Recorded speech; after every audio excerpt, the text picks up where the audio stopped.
নমস্কার, আপনাদের সাথে আমি ঈশিতা। আপনারা দেখছেন ইন্ডিয়া নিউজ টিভি। এসেছে আজকের ব্রেকিং নিউজ। চোখ রাখবো শিরোনামে। পরিস্থিতির মোকাবিলায় প্রস্তুত ভারত, ভাইরাস আতঙ্কের আবহে আশ্বাস স্বাস্থ্যস্তই মন্ত্রকে HMPV। রাজনৈতিকে ছুটবে হাই স্পিডের ট্রেন, উদ্বোধনে মোদী সরকার। ভাড়া কত জানেন? জানুন পরবর্তী পর্বে। হাতে হাত রেখে হস্তশিল্প মেলার উদ্বোধন অনুব্রত কাজলের, গুঞ্জন দলের অন্দরে। তৃণমূল নেতার খুনে পালাতক 2 জন অভিযুক্ত, খোঁজে 2 লক্ষ টাকা করে পুরস্কার ঘোষণা করল পুলিশ।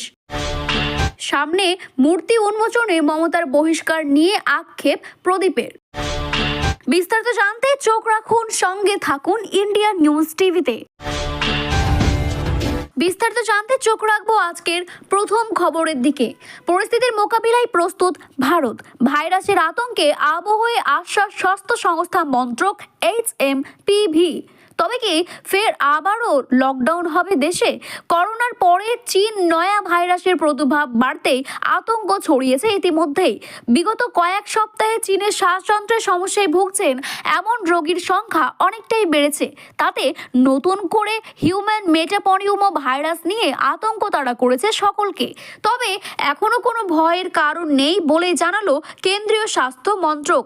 মন্ত্রকের তরফে এক্স হ্যান্ডেলের পোস্টে বলা হয়েছে, পরিস্থিতির ওপরে কড়া নজর রাখছে যৌথ পর্যবেক্ষক দল। নয়া এই ভাইরাসে আক্রান্তদের পরীক্ষা করার জন্য আলাদাভাবে ল্যাবরেটরির সংখ্যা বাড়ানো হয়েছে India council of medical research এর তরফে। বর্তমান পরিস্থিতি নিয়ে ইতিমধ্যেই যৌথ পর্যবেক্ষক দলের সাথে বৈঠকও করা হয়েছে। পাশাপাশি বিশ্ব স্বাস্থ্য সংস্থা WHO এর সাথেও যোগাযোগ রাখা হচ্ছে। স্বাস্থ্য মন্ত্রকের তরফে প্রকাশিত বিবৃতি অনুযায়ী উচ্চ পর্যায়ে এই বৈঠকগুলি হলো disaster management cell, integrated disease surveillance programme, national centre of disease control, Indian council of medical research, emergency medical relief বিভাগ এবং দিল্লির এইমস সহ একাধিক হাসপাতালের সদস্যরা উপস্থিত ছিলেন। বৈঠক শেষে স্বাস্থ্য সংস্থা মন্ত্রক তরফ থেকে জানানো হয়েছে, একাধিক গুরুত্বপূর্ণ বিষয়ে পুঙ্খানুপুঙ্খভাবে আলোচনা করা হয়েছে।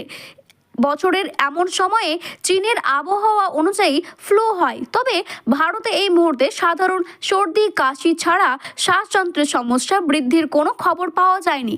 তবে শ্বাসযন্ত্র থেকে তৈরি হওয়া অসুস্থতা থেকে শুরু করে মৌসুমি ইনফ্লুয়েঞ্জার মতো রোগের ওপরে বিশেষ নজর দেবে স্বাস্থ্য সংস্থা। কেউ এই ধরনের রোগে আক্রান্ত হলে তার শরীর কেমন থাকছে তার ওপরও প্রতিনিয়ত লক্ষ্য রাখা হচ্ছে। কোভিড-19 এর আতঙ্ক এখন পর্যন্ত কাটিয়ে উঠতে পারেনি বিশ্ব। তার মধ্যে চীনে আবারও একটি নতুন ভাইরাসের উদ্বেগ বাড়িয়েছে। ফের দেখা গিয়েছে ভাইরাসের আতঙ্ক। সকলে সুস্থ থাকুন, সুরক্ষিত থাকুন।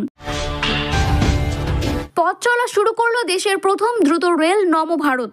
নমভারতের শাহীবাগ নতুন অশোকনগর অংশের উদ্বোধন করেছে প্রধানমন্ত্রী নরেন্দ্র মোদী।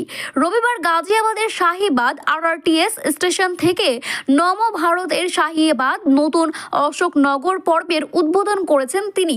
নমভারত শাহীবাগ থেকে নিউ অশোকনগর হয়ে আনন্দ বিহারে যাবে। প্রধানমন্ত্রী গাজিয়াবাদের শাহীবাগ RTS স্টেশনে পৌঁছে টিকিট কাউন্টার থেকে টিকিট কেনেন। QR কোডের মাধ্যমে PM মোদী টিকিটের দাম দেন।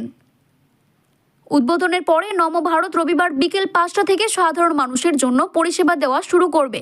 ফলে আরও সহজ হবে দিল্লি থেকে মেরঠ যাত্রা। বর্তমানে নমভারত শাহীবাগ এবং মেরঠ দক্ষিণের মাধ্যমে 42 কিলোমিটার দীর্ঘ করিডর পরিচালনা করছে। রবিবার 13 কিলোমিটার দীর্ঘ নতুন লাইনের উদ্বোধন করলেন প্রধানমন্ত্রী নরেন্দ্র মোদী। ফলে নমভারত মোট 55 কিলোমিটার করিডর পরিষেবা দেবে।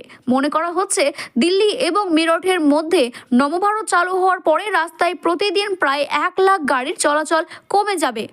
নিউ অশোকনগর স্টেশন এটি প্রথম উন্নত নমভারত স্টেশন। স্টেশনটি 90 মিটার লম্বা ফুট ওভার ব্রিজের মধ্যে দিল্লি মেট্রোর ব্লু লাইনের সাথে যুক্ত। এর মধ্যে যাত্রীরা স্টেশনের বাইরে রাস্তায় না গিয়ে নির্বিঘ্নে নিউ অশোকনগর মেট্রো স্টেশনে পৌঁছতে পারবেন। হাতে হাত রেখে প্রদীপ প্রজ্বলন করে রাজ্যের হস্তশিল্প মেলার উদ্বোধন করল অনুব্রত মণ্ডল ও কাজল শেখ। রাজ্যের গ্রামোন্নয়ন সংস্থার সভাপতি হয়েছে অনুব্রত। তিনি পদে বহাল হতেই ক্ষুদ্র মাঝারি এবং কুটির শিল্প দপ্তরের উদ্যোগে বোলপুরে শুরু হলো হস্তশিল্প মেলা। বোলপুরের শিবপুরে বিশ্ব ক্ষুদ্র বাজারে চলছে রাজ্যের হস্তশিল্প মেলা। রাজ্যের বিভিন্ন জেলা থেকে শিল্পীরা এই মেলার শিল্প সামগ্রী নিয়ে পসরা বসিয়েছে। দুপুর 1টা থেকে রাত্রি 8:30 পর্যন্ত মেলা খোলা থাকবে। 16 জানুয়ারি পর্যন্ত চলবে এই মেলা। রাজ্যের ক্ষুদ্র মাঝারি এবং কুটির শিল্পী চন্দ্রনাথ সিনহা বোলপুর বিধায়ক তার দফতরের উদ্যোগে হচ্ছে এই হস্তশিল্প মেলা। বীরভূম সহ রাজ্যের অন্যান্য জেলা যেমন বাঁকুড়া, পুরুলিয়া, মেদিনীপুর, পূর্ব বর্ধমান থেকে প্রায় 350 জন শিল্পী তাদের শিল্প সামগ্রী নিয়ে মেলায় এসেছেন। মোট 25টি হস্তশিল্পের স্টল বসেছে। শনিবার মেলার উদ্বোধন করেন রাজ্যের গ্রামোন্নয়নের সভাপতি অনুব্রত মণ্ডল। সরকারি পদে বহাল হয়ে এই প্রথম কোনো সরকারি অনুষ্ঠানে অংশ নেন তিনি। অনুব্রতের সাথে হাতে হাত রেখে মেলার উদ্বোধন করতে দেখা গেল বীরভূম জেলার পরিষদের সভাপতি ফয়জুল হক ওরফে কাজল শেখ। এমনকি বক্তব্য রাখতে গিয়ে একের অপরকে সম্বোধনও করল তারা। এদিকে তৃণমূল নেতা দুলাল সরকারের খুনের ঘটনায় এবার 2 অভিযুক্তের বিরুদ্ধে কার্যত লুক আউট নোটিশ জারি করল মালদা জেলার পুলিশ। 2 অভিযুক্তর নাম কৃষ্ণ যাদব ওরফে রোহান এবং বাবলু যাদব। এই 2 জনকে এখনো গ্রেপ্তার করা যায়নি। তাদের প্রত্যেককে সন্ধানের জন্য 2 লাখ টাকা করে পুরস্কার ঘোষণা করল পুলিশ। তৃণমূল নেতা খুনের চক্রান্তে 8 জন জড়িত ছিল বলে পুলিশ জানতে পেরেছে। তাদের মধ্যে এখনো পর্যন্ত 7 জনের নাম সামনে এসেছে, আর একজনের নাম এখন পর্যন্ত জানা যায়নি। তবে এইদিকে নিহত দুলাল সরকারের স্ত্রী ইংরেজবাজার পৌরসভা 20 নম্বর ওয়ার্ডের কাউন্সিলর চৈতালি ঘোষ সরকার রবিবার সাপ জানিয়ে দিয়েছেন 2 দিন ধরে বা 2 দিনের মধ্যে অভিযুক্তরা সবাই ধরা না পড়লে কিংবা এই চক্রান্তের মাথাকে সামনে না আনা হলে তিনি তৃণমূল নেত্রী মমতা বন্দ্যোপাধ্যায়ের দ্বারস্থ হবেন। ইতিহাস বলেছে যে কোনো ষড়যন্ত্র শুরু হয় ঘর থেকেই। মহাভারত থেকে সিরাজউদ্দৌলা তার উদাহরণ মিলেছে। একই উদাহরণ দুলাল সরকারের ক্ষেত্রেও। এই মুহূর্তে যে 2 জনকে পুলিশ হন্যে হয়ে খুঁজছেন সেই 2 জন বাবলা সরকারের অনুগামী, তেমনটাই জানিয়েছে স্থানীয়রা। গত পৌর নির্বাচনে এই 2 জন দুলালের হয়ে কাজ করছিল। 30 বছর বয়সী কৃষ্ণ যাদব ওরফে রোহান ঝালঝলিয়া রেলওয়ে ব্যারাক কলোনির একটি ঝুপড়িতে থাকত। তবে 3 মাস ধরে তিনি তার দিদার পরিত্যক্ত বাড়িতে থাকেন। সেখানে তিনি বিহারের 2 জন শার্প শুটারকে রেখেছিলেন। পুলিশ জেরায় রোহান ভাই এবং ধৃত অমিত রাজক সেই কথা স্বীকার করেছে বলেই পুলিশ সূত্রে খবর। অন্যদিকে 31 বছর বয়সী বাবলু যাদবের বাড়ি মহানন্দ কলোনিতে। বাবা ছিল অবসরপ্রাপ্ত রেল কর্মী, মা, স্ত্রী এবং 10 বছরের মেয়েকে রয়েছে তার বাসাতে। নিজের কাজকর্ম কিছু না করলেও মদ্যপানের নেশা ছিল বাবুলের। তার স্ত্রী কখনো টিউশন পড়িয়ে কখনো বা বিউটি পার্লারে কাজ করে সংসার টেনেছে বলেই জানানো হয়েছে। ঘটনার দিন থেকে 2 জন নিখোঁজ। ঘটনার পর কেটে গিয়েছে 72 ঘন্টারও বেশি সময়। এখন পুলিশ নজরদারি করছে এই ঘটনা।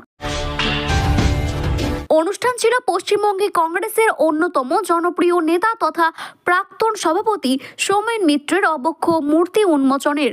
সেখানে দলের গত 3 দশকের সবচেয়ে বিবাদিত সিদ্ধান্ত নিয়ে সরব হলেন আরেক প্রবীণ নেতা প্রদীপ ভট্টাচার্য।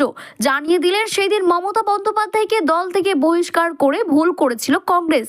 আজও সেই প্রায়শ্চিত্ত করতে হচ্ছে তাদের। 9 দশকের শেষে কংগ্রেস সর্বভারতীয় সভাপতি সীতারমন কেশরী মমতা বন্দ্যোপাধ্যায়কে কংগ্রেস থেকে বহিষ্কারের সিদ্ধান্ত নেন। রাজ্যের সভাপতি হিসেবে আনুষ্ঠানিকভাবে এই দায়িত্বে এসে বার্তায় তৎকালীন পদের সভাপতি সোমেন মিত্রের ওপরে। সোমবার অনুষ্ঠানে রাজ্য রাজনৈতিক এই টানাপোড়েনের ইতিহাস স্মরণ করে প্রদীপ বলেন, আমার মনে আছে যেদিন বাংলায় বর্তমান মুখ্যমন্ত্রীকে বহিষ্কার করা হয় সেই দিন শ্রীরামপুর থেকে কলকাতায় ফিরছিলাম। আমি তখন শ্রীরামপুরের সাংসদ। সোমেন মিত্রের ফোন এলো। জানলাম সীতারমন কিশোরী ফোনের সামনে কাকে বলছেন, এটাই করতে হবে। ওকে, অর্থাৎ মমতা বন্দ্যোপাধ্যায়কে তোমায় বহিষ্কার করতেই হবে, কারণ আমরা করেছি।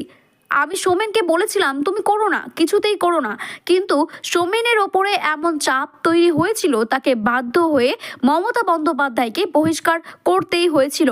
তার প্রায়শ্চিত্ত কংগ্রেসের দলকে আজও ভোগ করতে হচ্ছে।